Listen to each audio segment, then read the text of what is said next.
St. Catherine former charged with possession of identity information.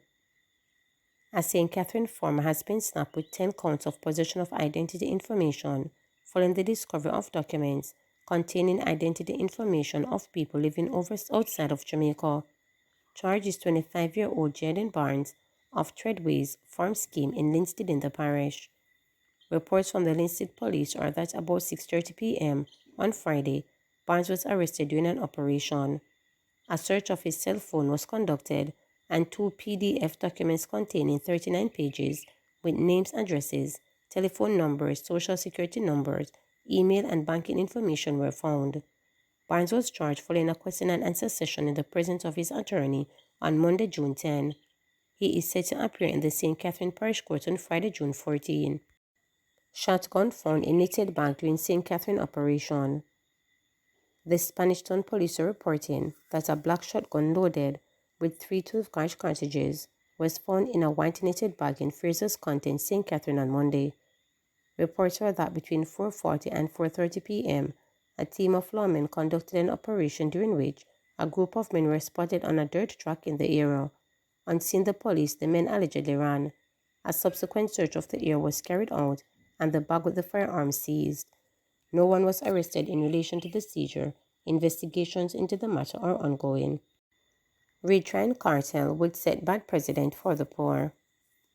Defense attorney John Clark says if the Court of Appeal orders a retrial of entertainer Vybz Kartel and his co-accused, it would have serious implications for poor Jamaicans seeking justice through the nation's court systems.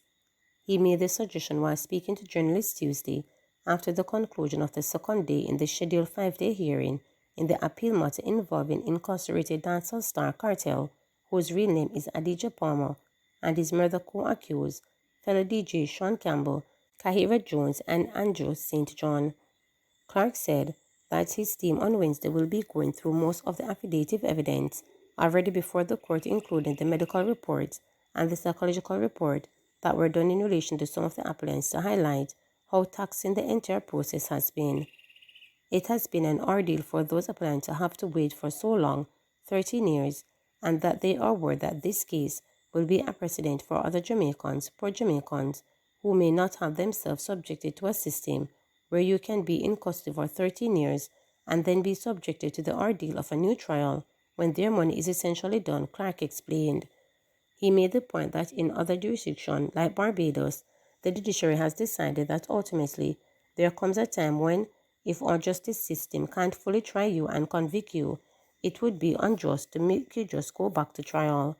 So in Barbados, one case said 8 years was too long, and we were saying for us in Jamaica, it is fair that all Jamaicans can come to us an understanding that perhaps after 8 years, after 10 years, it is too long to subject Jamaican citizens to the kind of ordeal of another trial and only cost another expense, Clark stated. If the courts say it can happen to Kartel, it can happen to other Jamaican citizens, including the poorest of us, Clark noted. The attorney stressed that arguing point that it's unjust for any Jamaican citizen to be waiting in prison for more than 10 years to have the appellant process completed. It shouldn't have happened to Kartel. It shouldn't have happened to anybody. And we're saying that regardless of who those individual appellants are, it shouldn't have happened to them, and it shouldn't happen to your child. It shouldn't happen to your grandchild, he stated. We're asking the powerful court to examine our arguments and, in light of all the facts of this case, do what they think is just, he added. Kartel and his co-accused were charged with the September 2011 murder of Clive Lizard Williams. Fitzhenley accuses Golding of belittling Jamaicans. Government Senator Fitzhenley has blasted opposition leader Mark Golding for what he described as the People's National Party president habiting of belittling Jamaicans. According to Fitzhenley, Golding approach contrasts negatively with that of the Jamaica Labour Party leader Prime Minister Andrew Holness' respect contribution to the political dialogue in Jamaica. Whenever our party leader and Prime Minister speaks, you hear a deep regard and care for the Jamaican people. But on the next side, anytime you hear the British man talk, him have a vexation spirit. Him call out the beloved party chairman, the little boy Montague, bright out of colour and out of order. Him call Matthew Samuda, the little guy, Then the Prime Minister facilitated a lovely young lady get in a house and him dress her up and call her little lady Chanel Forbes, Fitzhenley said in an address to the JLP's St. Andrew East Rural Constituency Conference on Sunday. Fitzhenley said he would not call on Golding to desist from referring to people as little because it is important that Jamaicans, who are the ultimate judges of our ambition to lead the country, see his true colors. He told Labourites that as the political rhetoric across the country gets hotter, he wants Jamaicans to carefully assess the substance of actions and comments made by the leaders of Jamaica's two major political parties. We have a Prime Minister and party leader who at any time you see Andrew Michael Holness out in the fields, he is turning on water for Jamaicans who have been deprived for too long. He is facilitating Jamaicans getting houses. That's what our Prime Minister is about. And when he is in the field, he is reviewing policies that can improve the lives of Jamaican people. I never knew that one man could work so hard, declared Fitzhenley.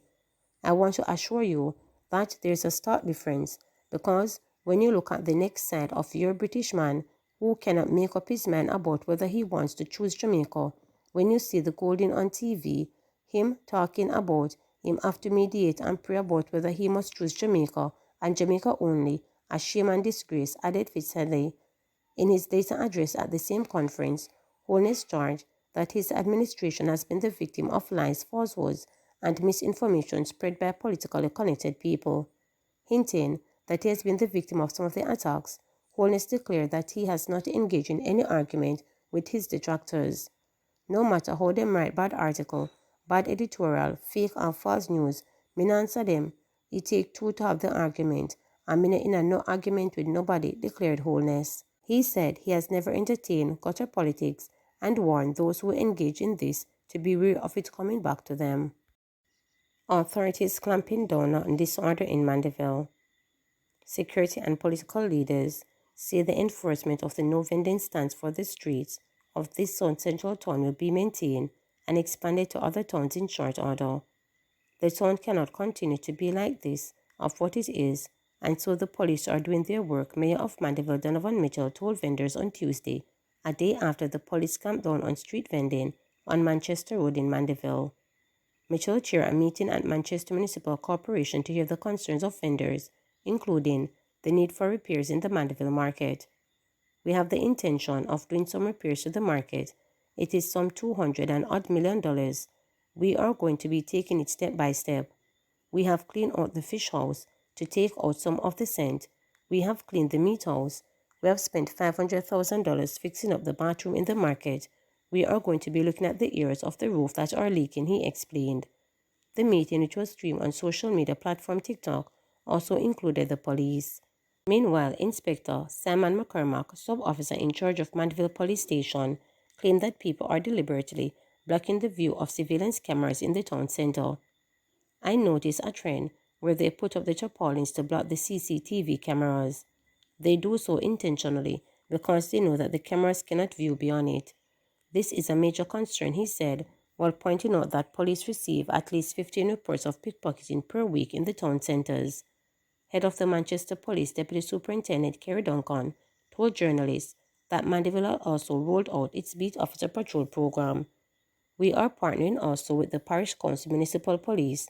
They, along with our military partners, give us good support. We will be out in our numbers until the idea that we are trying to sell to the public order is brought by the people, he added. Duncan, during his address at a community meeting in Plowden, South Manchester, said the enforcement efforts will be expanded to other towns. We are looking at regaining our thoroughfares, and we have started with our pilot being in Mandeville Town Centre, where we're seeing that you cannot put your goods anywhere and sell, so we are on a drive now to ensure that public order is maintained in the Mandeville Town Centre, he noted. In short order, this will be replicated in other major town centres, Spalding, Christiana and Poros. We know that we have the issue of public disorder. It also breeds criminal, including pickpocketing. Pedestrians have to be walking out on the street, causing cars to slow down, so we have traffic pile up in the town centre, he added. Please remember to subscribe, like, share, and click the notification bell for daily updates.